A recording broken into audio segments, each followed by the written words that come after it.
Good morning, good afternoon, good evening from wherever in the world you've joined us. Welcome to the World Intellectual Property Forum Virtual Conference 2021. My name is Yatin Karpe from Rowan University in New Jersey, United States, and you're joining the session titled Global Best Practices in Technology Transfer and Entrepreneurship. On behalf of the panel, I'd like to thank you for taking time to attend our panel discussion. The goal of this session is to provide you an overall context and understanding of academic technology transfer. The panel members are from different parts of the world and are experts and leaders in their respective fields. But given we have only 60 minutes, it is difficult to do a deep dive in all aspects of technology transfer. But we'll try to do our best, provide some vital best practices and tips in technology transfer. If there is one takeaway, I would say that you would consider connecting with each of these panelists because they're a good global point of contact with whom I would encourage you to meet, talk, chat after the session. And if you have any issues in connecting with them, do let me know. I will provide my email to the organizer. The style of the presentation will be a generic discussion format. First, I'll call upon the panelists to provide a very brief 1-minute introduction of their position, affiliation, following which I'll dive into moderating the session by asking questions and discussing various aspects of technology transfer. The panel members will be available for Q&A at the end of the session or willing to respond to queries that you send via email. So let's get started. First, I would like to call upon Ellen from Canada to provide a brief introduction. Hello, everyone. I'm Ellen McKay. I'm from Lakehead University, and that is in Northern Ontario, Canada. And I'm the Director of Innovation Development in the Office of Innovation Partnerships and Economic Development. Nice to be here today. Thank you, Ellen. Next, Roženka from Czech Republic. Nice to meet you, everyone. My name is Růžena Štemberková, and I'm head of Technology Transfer Office at South Bohemia University, which is located in the south of Czech Republic, the most beautiful part in Czech Republic, I have to say you. And I'm also a vice head for about technology transfer platform in Czech Republic, responsible for international connections. Which is called Transfera. This is the national association for each university and companies which are interested in the commercialization and to bring the innovation to the market. Thank you very much to be here. Thanks, Roženka. Next, we'll go with Tripta. Thank you, Yatin. Hello, everyone. Nice to meet you all. I'm Dr. Tripta Dikshit. I work as Deputy Project Manager at Innovation Tech Transfer Office at Foundation for Innovation Tech Transfer. FIT is a tech transfer office of one of the most prestigious universities in India, which is IIT Delhi. So I feel privileged to work as licensing officer there, basically majorly looking after the licensing part. So it'll be great, I think, to interact with all of you today. Thank you, Yatin. Thanks, Tripta. Let's go to Rodney from now. Hello, everyone. My name is Dr. Rodney Ridley. I'm the Vice President at Alvernia University. I also serve as the Associate Provost. And as it relates to this particular topic, I'm also the Chief Operating Officer of the Opaque Institute for Economic Development and Entrepreneurship, which houses our business incubator and our tech transfer office. So, excited to be here today. Thank you, Rodney. Let's go to Ahmed. Hello, everybody, and thank you, Yatin, for the invitation. And it's a pleasure to be with you all here today. So I'm the founding director for the Technology Transfer Office at the American University in Cairo. Based here in Egypt, also very active with the tech transfer ecosystem and community here in Egypt and the Arab region.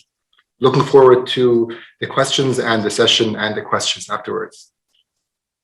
Thank you, Ahmed. Let's go to Tom.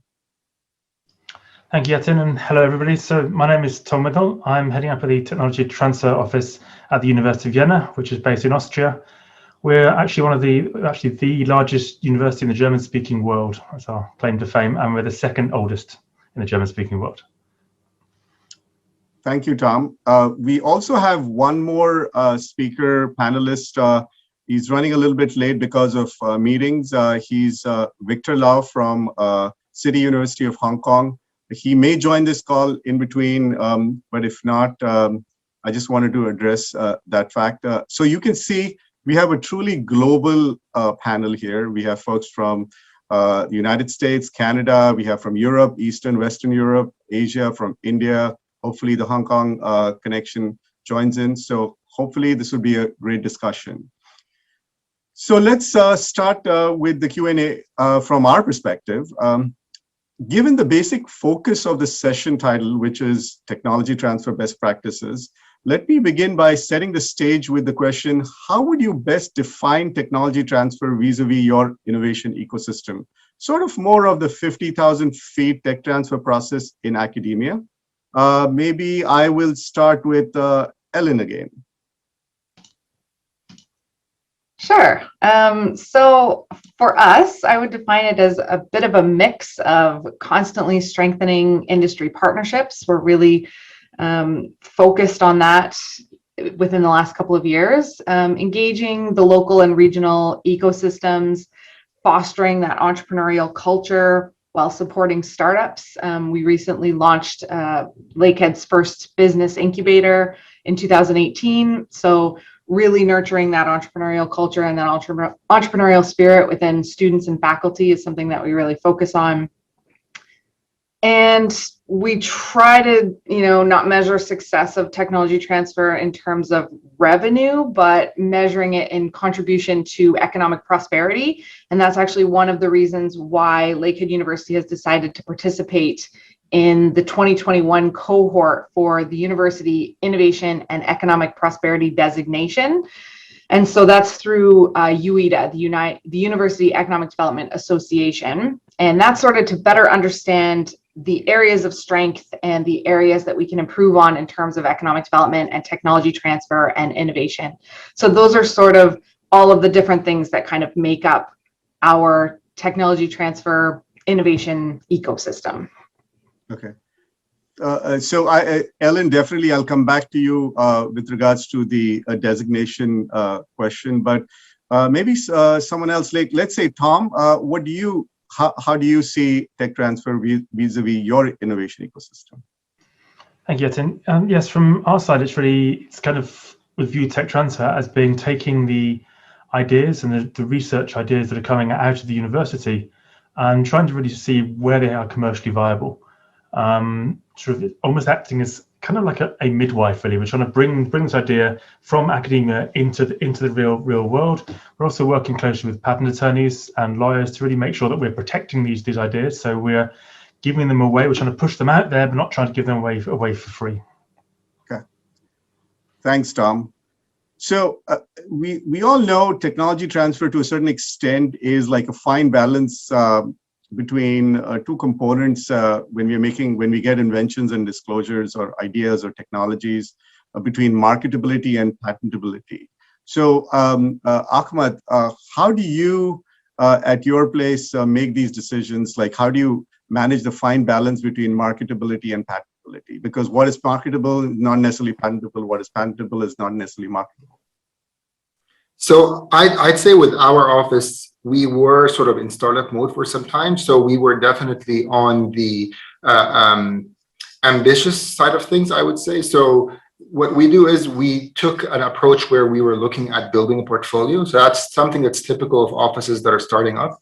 And with time, what happens is you start looking at these assets and these investments as something where they're not giving a return. So you start thinking about what kind of return you're expecting. And then that's when, and what we're doing right now, which is starting to really look a lot closer at marketability. So we try as much as possible to either fail early or to sort of look for strong indications from industry where it sort of informs our decision if we should be proceeding or not with protection.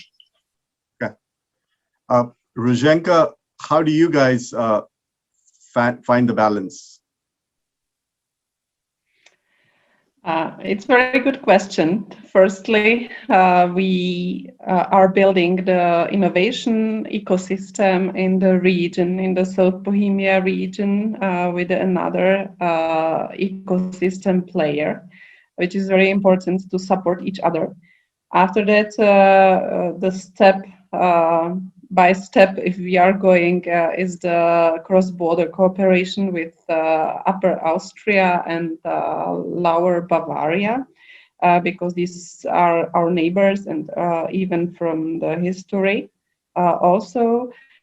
And the international network with ASTP, AUTM, and other players in the world, because mostly our innovations are so specific that Czech Republic and mostly also European Union are not enough, and we are matching and looking for another partners from another parts of the world, and even the collaboration partners for our researchers. So the pool is even the word where we should be oriented and to be connected with another colleagues as we are today in this platform.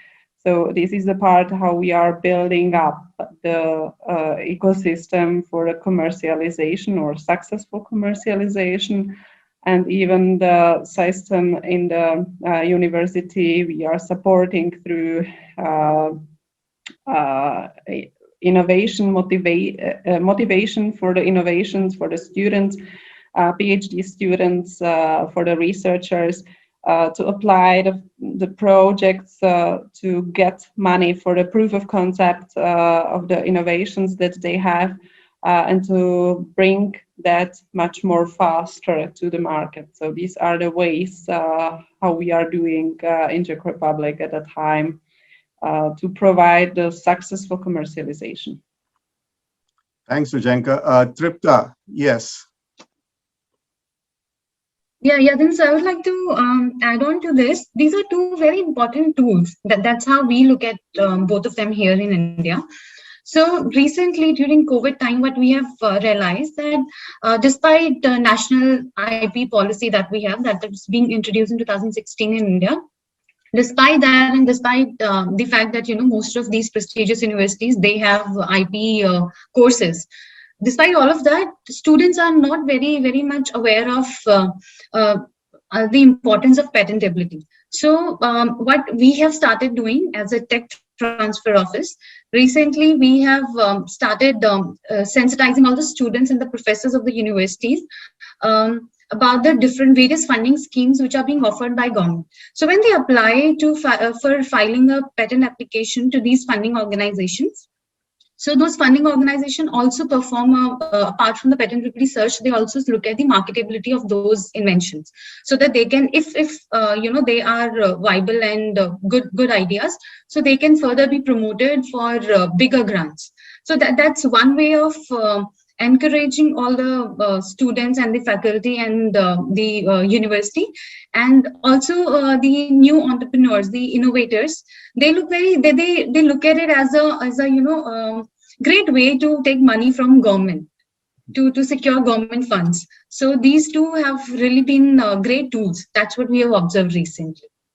Okay.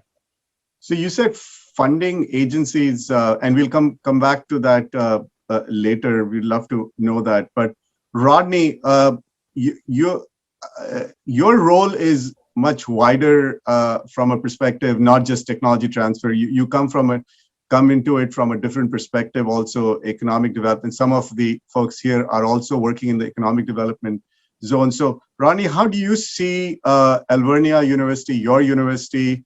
One is your basic background and experience has been at different places in different zones. So specifically within Alvernia, how do you see tech transfer, innovation, and all these things playing up compared to how things are happening globally?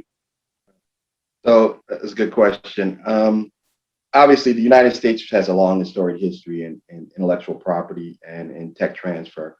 And at Alvernia, because we're a small regional institution of higher education that's private and not state-related, even state-related institutions have an issue of funding and resources. And how do you put this all together, especially as it relates to students? Part of my role and having the specific hats that I wear, so I'm wearing multiple hats, is in order for me to lead the charge to integrate it all together. So we have a desire to have an integrated model of how higher education is done. So we look at ourselves as an economic catalyst for our local or regional industry players. So as a university, we're one of the economic drivers locally, regionally, so we play a strong role with that. But as it relates to tech transfer, one of the things that we are doing differently, I agree with everybody that tech transfer obviously is the commercialization of intellectual property, but one of the things that we're trying to do differently is we're trying to integrate that into the student learning outcomes. So we're trying to actually integrate our tech transfer and our entrepreneurship activities as a part of what we call student experiential learning. So we actually, not only at the graduate level, because many universities use graduate students to do some tech transfer activity, we're pushing it into the undergraduate curriculum in such a way that we have a number of high-end undergraduate students working in our tech transfer office to not only help with tech transfer, but also to help with entrepreneurship and shepherding businesses to life as a part of the curriculum they learn across all disciplines. So it's a new model we consider it a new model for how both higher education is done, how entrepreneurship is going to be done, and integrating with our local ecosystem to do how economic development does. So integrating with the city and with the chambers of commerce and the state and alike to make sure that our impact as a university is broader than it normally would be with us acting as a catalyst. Okay. Thanks, Rodney. Now, this is something which I would love to get more perspectives, global perspectives. What are the three primary barriers or challenges to technology transfer that you faced in your country specifically? And it would be good for all of us to know, of course. And how have you managed to overcome those barriers, if at all? So let me start with Ahmed. Sure. So it's always a challenge to choose three. I mean, I'm sure everybody has a lot. I'll say here a part of it is just this classical mistrust or challenge of sort of moving something from academia to industry, especially when there's no culture, or like no culture is a bit harsh, but like the culture for companies here to sort of invest in long-term R&D based product development and projects isn't very pervasive. So part of it is just that ecosystem is not there. What we find ourselves doing in particular, and this is maybe a little pushing against this idea of the challenge and what we're doing about it, is we're looking at sort of like leading by example. So trying to actually create partnerships or success stories with regional or international partners with the hope that that would inspire local players on the industrial side to play ball. Obviously, we're a small university as well from a research base, so from a research perspective. So it's not like we have a lot to cover the few here that are willing players. So that's another point. I mean, to the IP side of things, I could also very quickly say that I would say that we have issues with finding patent lawyers, and I feel that that's something that seems to be the case in many other parts of the world, where for whatever reason, we just don't have a lot of people who have the knowledge to draft patents. And I mean, at least in Egypt, I could say that we've linked it, I've been able to, or the theory here is that our educational system doesn't allow for people to move across disciplines. So our lawyers are people who have not engaged with the sciences since high school. So we don't have people who would have things like PhDs or master's program degrees in technical fields, then getting into and covering sort of the IP side from through law school. So that's something where, for whatever reason, it has produced or has resulted in a lack of people who have that expertise of both worlds. So that's another challenge that we find ourselves having to lean on lawyers outside of the country. Oh, I'm sure the audience will love that response, because a bunch of the folks attending the conference would be IP attorneys. So you'll be getting a few calls, I'm sure, after this session. Yes, Tom, go ahead. Thanks, Shazia. I just wanted to actually expand on that point I've made about patent attorneys, because we have a similar, or have had a similar issue, certainly sometimes trying to find, because I think it's the fact that from a university tech transfer role, we actually need a sort of slightly different mentality of patent attorney, because as a university, this is not our core business. It's something we love to do. It's something that's always good to happen, but the core building is there to teach people and do basic research or advanced research. So it's trying to sometimes find an attorney who understands that we need a very good patent. Obviously, we want the best written patent we can, but in some cases, it's quite limited by the budgets. We'd rather have 3 good patent applications rather than 1 super expensive, most amazing ever. If that makes sense. It's that sort of balance that we want this to go well, and we're investing resources into this. We want something good to come out of it, but at the same point, this isn't the core function of our institutions. Ellen, do you have any other barriers, challenges from your perspective in your country? Absolutely. Obviously, tech transfer offices are sort of infamously understaffed and under-resourced. We definitely fall into that category. But Canada also doesn't have like a Bayh-Dole style of reporting. So each Canadian university has a different IP policy and standards, and that sometimes causes confusion and, you know, some issues when you're working on multi-university research projects. We're an inventor-owned institution. So sometimes that also poses challenges in terms of university professors wanting to, you know, do tech transfer on their own. They don't have to use our office. So we kind of bump heads a little bit sometimes that way. And then all of our Tri-Council funding or government funding in Canada usually requires an industry partner. So there's more of an emphasis on finding those industry partners than ever before, because basically all funding depends on that. So that's also something that we sort of struggle with, in addition to sort of the limited budgets and resources. And, you know, we don't have licensing professionals on staff. So something like that, it's sort of sometimes hard to find Canadian licensees. We tend to go to the States a lot to find licensees and that type of thing. So those are definitely some of our barriers in Canada. Thanks, Ellen. Tripta, I know in India, the whole technology transfer wave has just begun just recently, although it was being planned for many years.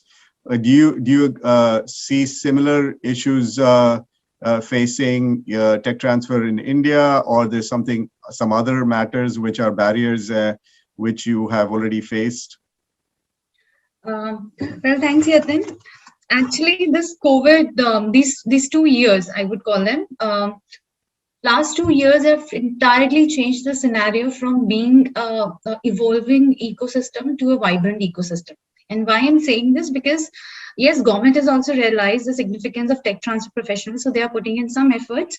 But yes, skilled tech transfer professional, that's a major barrier to major challenge, I would say, to a successful tech transfer, because people, they do not realize the significance yet. It's just the government who has realized, not the university and the other entrepreneurs. They don't even know. You know, there have been times when they stand outside their office and they wonder, all the entrepreneurs I'm talking about, that really, can we get, why should we enter this room? Like, what is there in for us? So all the entrepreneurs, they are yet to get connected with the TTOs, because they have a mindset that it's only for academia.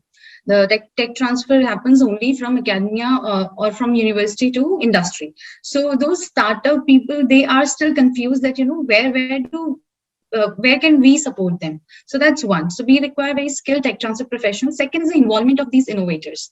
They would walk up to us and say that, you know, we would like to transfer technology. Can you share an agreement with us?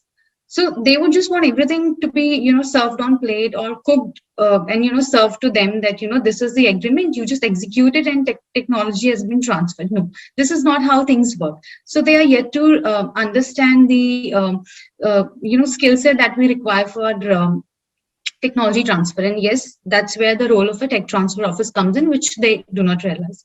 The last one is regulatory, out of those 3, I'm just quoting the third one. The third one is the regulatory barrier. Initially, it was being said that, you know, the regulatory approvals, it takes a lot of time to seek those approvals, and even it's not clear, but things have changed and we have seen a drastic change in few months. For example, okay, the entire world knows it's about vaccine. So India, I think, is one of the countries which has released or is a good manufacturer of most of these vaccines, COVID vaccines. So the government has been so supportive in providing very quick and early regulatory approval for all these vaccines and for all the import and export approvals. So now the concern is not the regulatory barrier, I would call it the sensitization about how things are working here. So majorly the major barrier I would say is sensitization, which is there with the innovators and the academia. So that is what we should work upon now. Okay. That I think government is working on that. That's an interesting perspective. Thanks, Tripta. So I know a couple of things which were said. One of the things which I think Ahmad had said was in terms of culture, right? So I'd like to ask Tom, let's say, what has your university done in terms of enhancing or improving the innovation culture on campus, to sort of to get folks excited or wanting to be part of this technology transfer process? Thanks, Jason. Good question. I think it's still very much a work in progress, is the honest answer. I think Ellen mentioned the Bayh-Dole Act earlier. So in the US, obviously, this has been running for, I think, what, 40 years now or so. In Austria, it's still quite a new concept. So it's 2004 that actually our sort of professor's privilege ended. So this whole sort of innovation coming out of a university is still a relatively new concept. So in terms of actually ways in which we're trying to, obviously within the tech transfer office ourselves, which we're trying to get ourselves out there, get people to see us, to know that we exist. I think in a weird way, one of the most successful ways has been success stories. Here in Austria, we've got quite a sort of hierarchical system. So the professors do have a lot of power, and they have their research groups, and they're a sort of a figurehead that often people look up to. So if one professor has a success, that sort of breeds success, and then the other professors see that, and I kind of almost, I don't want to say professional jealousy, but it's something similar, like they see that as a success and think, this is good, we want to be part of this. And I actually found that is far more successful than a lot of our sort of initiatives that we try and push forward ourselves. Okay, thanks, Tom. Rodney, can you throw some light, given that you're creating this, you're sort of at the foundation, at the ground floor of trying to create this whole innovation, economic development, technology transfer, and all these components. What are you planning to do to enhance the innovation culture on campus? Yeah, good question, Jan. I think the most important thing in that particular regard is marketing, right? So, and understanding that different constituencies hear things through different channels. So we try to tailor messages for specific channels. So for our students and younger constituencies, we are putting together a strong social media push and the like, using podcasts and other things to get the message out through channels that they understand. I think faculty hear things through a different lens, through a different media. Actually, faculty pay more attention to things that are happening in the news. So we try our best to get PR out there in both the print press, TV, and other things about successes that are happening, especially as it relates to faculty. So if you highlight a few faculty members through the press, the rest of them will start wanting to know, well, how do I get on TV too? So we pay attention to that. And then as it relates to our funders, our board of trustees, our corporate partners, that, the people who are really sort of the leaders out there that can really help move things along, and especially government as well.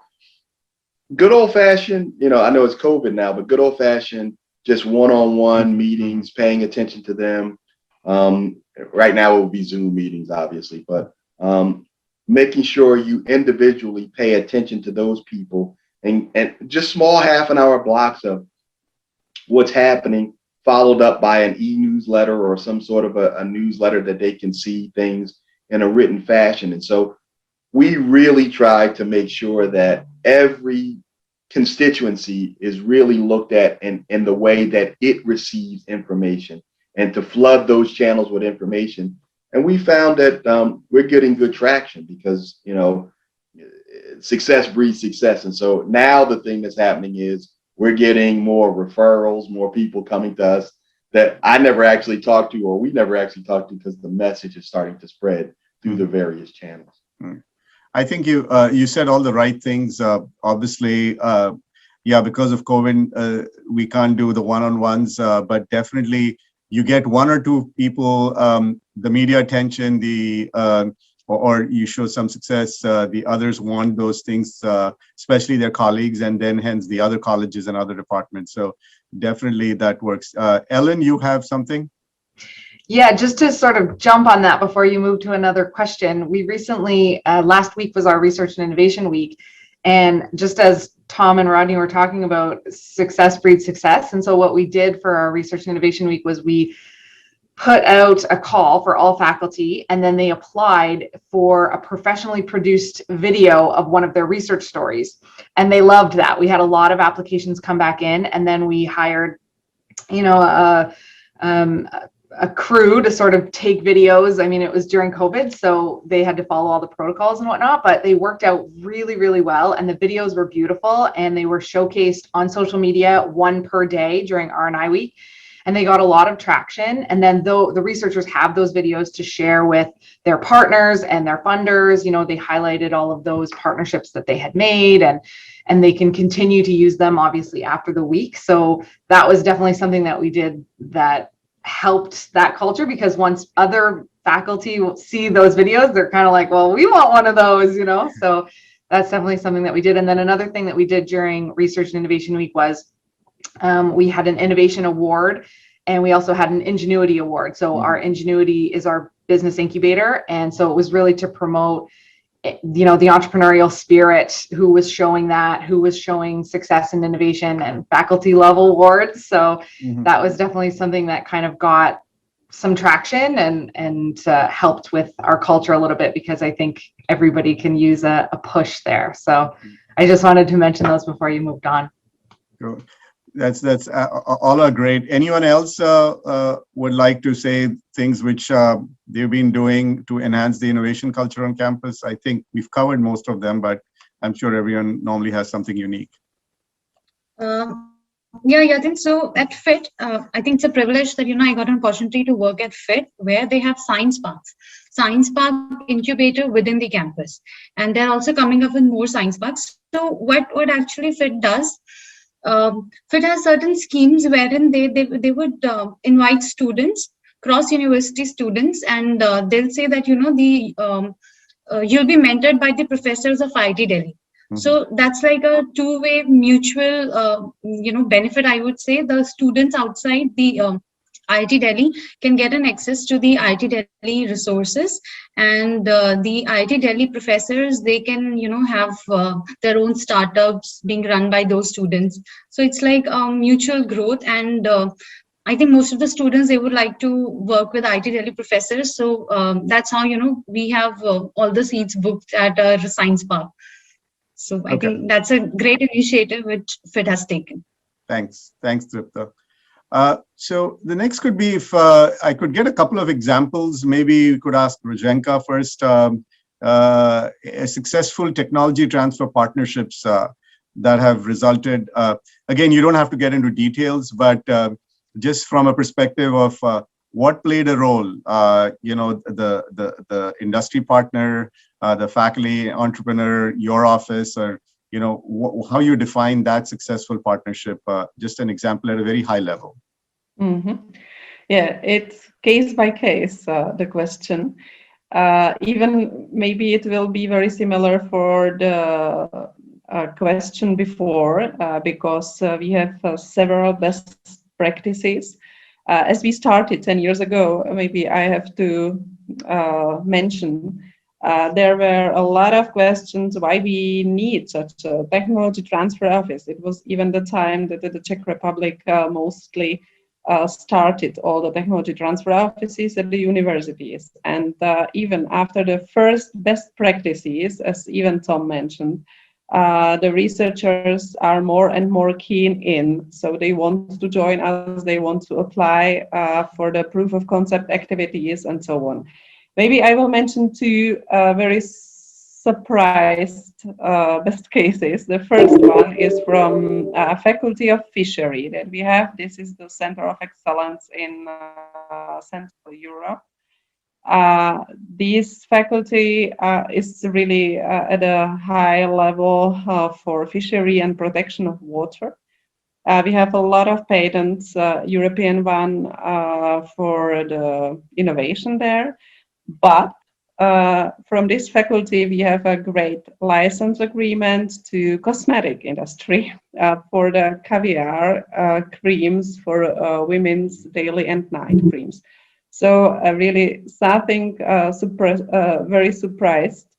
Nobody thought as we started that we could create a license from the fishery faculty to the. We are moving to Slovakia and to the Europe with this cosmetic production with the company that we have. And another initiative that we have is from the Faculty of Life Sciences, because the researcher is very keen in music industry.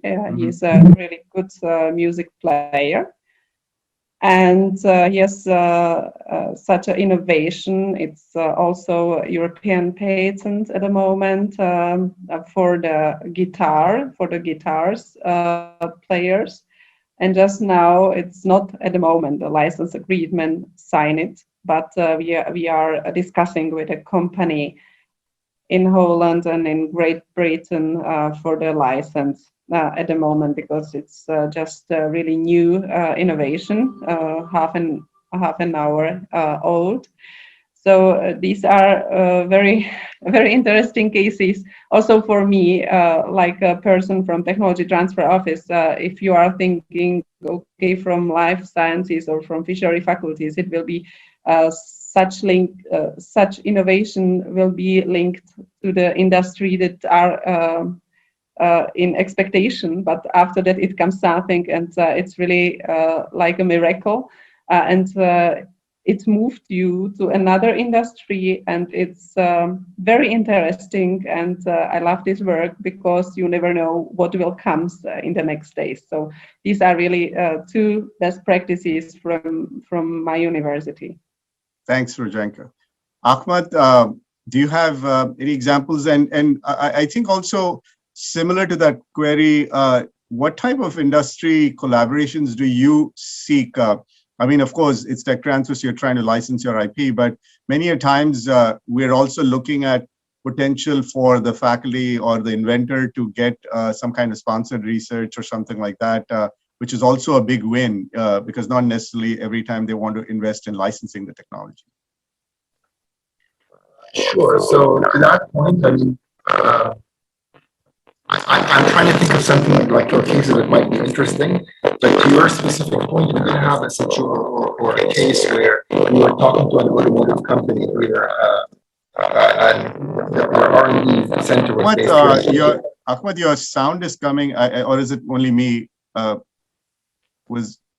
Yeah. He's sitting on his mic. That's his microphone. Oh, it's your mic. Hold on. So perhaps what I'll do is, so if you just push the question to somebody else, I might have to log out again. Okay. Rodney, I wanted to check with you also because, obviously you have many success stories, not necessarily currently with your university, but in general tech transfer. But what are kind of industry engagement activities that you try to seek?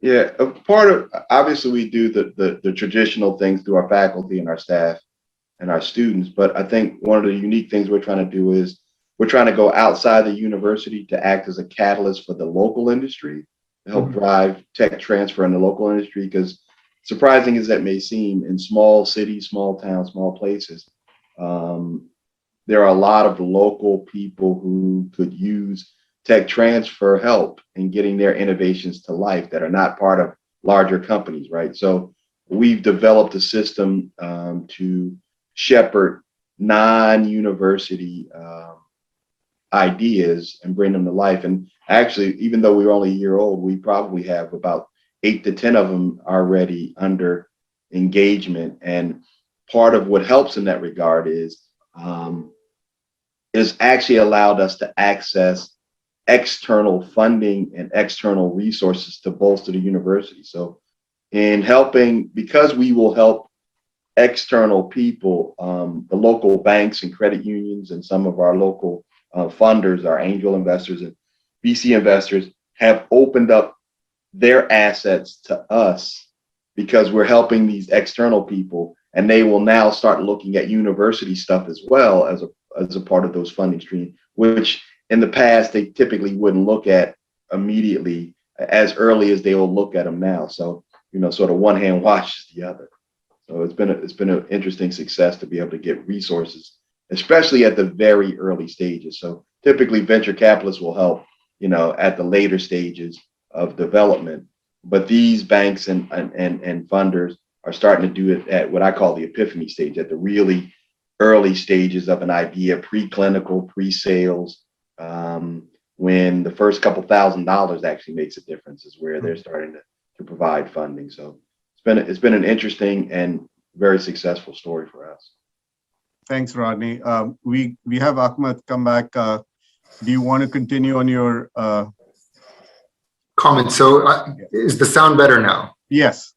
Perfect. Okay, so just very quickly, we do have, there seems to be a pattern where we start talking to a company about a potential license, about a specific technology. They don't, for whatever reason, it doesn't seem to be a fit, but they do pick up an interest in the researcher and the general work they're doing. So they start asking for specific directions or specific things that the professor can do. So, and that was the case with one team or one group that was very much active in the machine learning space, where they were doing something, they approached a company with it.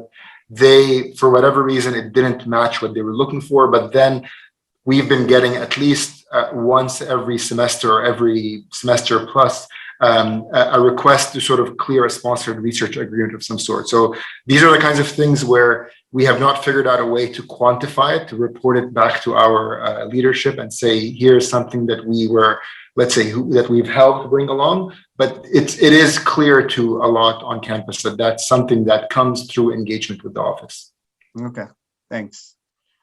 So I know different folks spoke a little bit about some of the resources that they have, but what are the maybe top 2 or 3 key resources that you have available at your disposal for tech transfer now?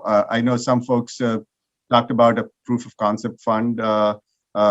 Some folks said limitations of, not the good thing, but not having enough staff was not a resource. It's sort of, but then we can all be very creative. Like what we do is like, I'm a classic small office with 1.5 people. So I try to use some of my budget to partner with an external entity like Tremonti Consulting for marketing and other things. So that's like my marketing person, but not on my staff. So what type of resources do you guys have that you are happy and not happy about within for your tech transfer function? Who would want to take? Let's say Tripta. You guys are relatively new. Yeah, right. So yeah, then you're talking about the resources which university has to support our TTO. Yes. Right. So here in tech transfer office where I work, like Innovation Tech Transfer, I'll just brief everybody about ITTO. Innovation Tech Transfer Office is one of the regional office started by under a program run by National Biopharma Mission, which is by Department of Biotechnology. Like it's a government program wherein they have collaborated with World Bank, and together they have ruled out like 5 regional tech transfer offices. So this is one of them where I work, and it's actually challenging to start something right from scratch. That's how I would say.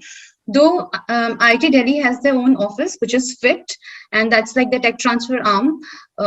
And we are just an extended arm of that office, FIT. So we are being mentored by FIT, but it's relative. It's very new. We just started in February 2020. So now coming back to Yatin's question, yes, when we started, we were just, I think it was just a team of three people. One who is very skilled at IP, another me who actually knows tech transfer, and then one chief manager who has a good experience of working with academia. So that's how we started our office. we realized that just to, because we were also provided very limited funds, so we cannot hire a lot of expertise to run an office. So what we did, we hired one person who is finance officer, and of course a multitasker, and then we have recruited many consultants. One is regulatory, another is from, and then we impanel law firms. So now the kind of rates and everything that we have talked about, that is on the case to case basis. So that's how we have started our functioning. So we have a good team of consultants who, on case to case basis, we pay them, and then we just have licensing expert, IP expert. We not only look after the licensing part of the IP part, which includes drafting and performing marketing, market research, market analysis. Not only this, we also go out and look out for collaboration. So I think sorry, Yatin, can you just go back to the question so that I can just complete in 3 points? No, basically what you said was right. I mean, the question was related with resources that are Right. available. So given that the government, I mean, you guys have like the combination of offices, that in itself is a resource, right? I mean, you guys partner. It's not like, so we are one university. My way of partnering is with connecting with you folks. So you have 5 offices, so you guys can get that expertise. No. Now here's the key thing.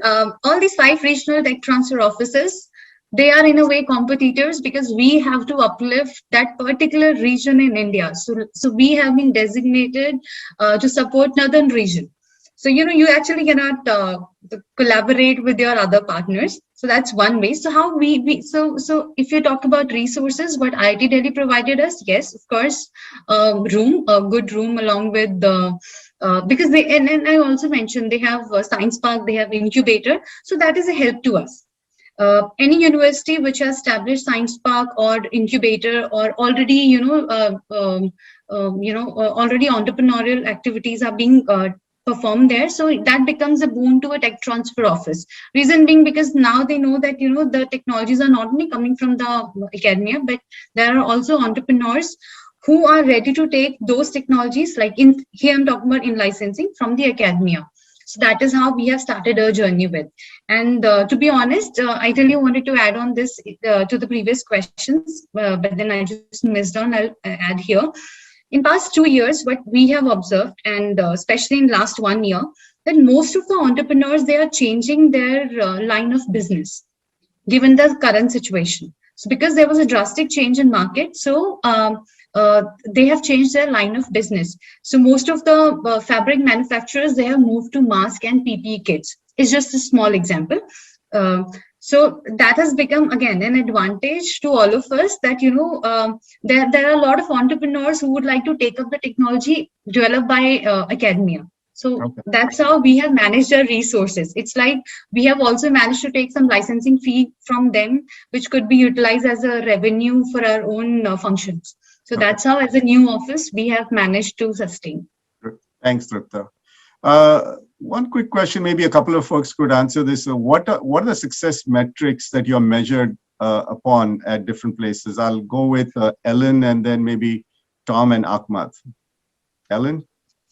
Sure. So obviously we measure the same things that a lot of other offices measure: number of patents filed, number of licenses, number of industry partnerships, number of new startups. But we really are trying to change the conversation in terms of moving from those numbers to trying to track impact. So events, faculty feedback, industry connections, student feedback, number of presentations, community engagement, those types of things, social media presence.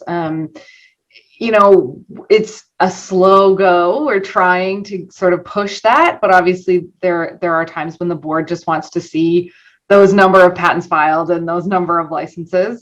So it's a changing, constant sort of conversation. And then I do think, going back to that innovation and economic prosperity designation, I think that will really help sort of showcase our economic impact and why economic prosperity is so important to our university and to our strategic plan, and sort of highlight the areas that that we can work on and refocus our priorities and sort of strengthen the metrics that we do report on.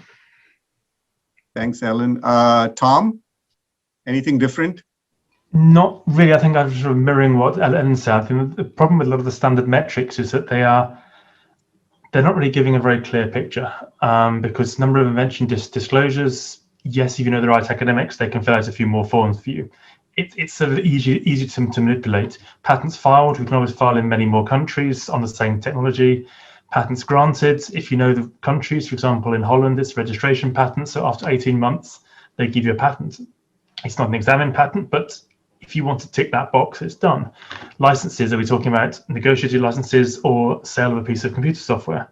So again, the numbers can be quite misleading, particularly when they're also giving an answer of something we did maybe 5 or 10 years before. I mean, license of a technology that's patented, you need to wait for the patent to be granted, and then you negotiate it, especially with medical technologies. It can take a while for everything to get processed. So I think we're also moving towards this idea of impact as a really what is the university bringing to society as a whole, and it is a tricky conversation because it's difficult to put a number on it. No problem. Thanks, Tom. Ahmad, anything different? I'd say honestly nothing. I mean, I think Ellen has really like covered it all. And to Tom's point as well, it's really hard to measure. And you know, in somewhere like Egypt, like, you know, this concept of, you know, cooking the numbers is something that a lot of people are conscious of, and, you know, same with the leadership here. So I think what I've been very lucky with from the beginning, I have to say, was our leadership was, okay, we understand that, you know, we shouldn't be looking at numbers, we shouldn't be looking at revenue coming in, for example, and things like that. And I'd say like the last couple of years, we've really been trying to focus on, let's get a couple of wins. So like, you know, solid success stories that then we could start building on. So the focus, at least in our particular case, has shifted from looking at big picture and more looking at, okay, how can we oil the machine, so to speak, to make sure that we have something that works, and then start looking at accountability, like, you know, at scale. Okay, thanks. I guess we're coming towards the end of our time, maybe another 5-6 minutes. So I'd like to ask one final, sort of a couple of final questions to each of the panel members, and we can wrap it up. Where do you see the future of tech transfer in the next 5 years? I know there's different approaches people are calling it. I mean, we're calling the traditional tech transfer, but there are different names to it. As well as, what is one thing you would like for the audience to take away from your perspective? Let me start with Rodney. Thanks, Yatin. To me, tech transfer and to our university, as I said, we're looking at this as tech transfer as a standalone entity within the university system. Is kind of, those days are going to soon be long past, because it's just not commercially viable for a tech transfer office to stand up, and those metrics don't matter. But it is an integral part of what a university does offer. So when it's integrated with other things, with entrepreneurship, with economic development and other pieces, then it becomes vital and a necessary piece. So that integration becomes important. And I think the icing on the cake from us is that when it also becomes a part of the student learning experience, in this case, we as I said, we call it experiential learning. But when it's integrated into the curriculum, when it's integrated into what the university's core mission is, which is educating students, right? That's the core. That's the core of a university's mission. All universities. When it's integrated into that and it becomes a vital part of that, then not only is it something that won't go away, it's something that can be an enhanced feature. Now that's a tricky thing to pull off. Let's not be, and it's a part of why, I hold, 3 or 4 different titles. So, as one person, you can kind of navigate those waters to try to integrate that together. And integrating that in with faculty and other things can sometimes be tricky. But if you can pull it off, it is a distinguishing feature for any university. And I think in this particular case, smaller might even be better, because the larger the university, the harder it's going to be to get constituencies to play with each other. So as a smaller institution, we might have an advantage in that regard. So Okay. hopefully the little guy will win in this one. Thanks, Rodney. Ellen,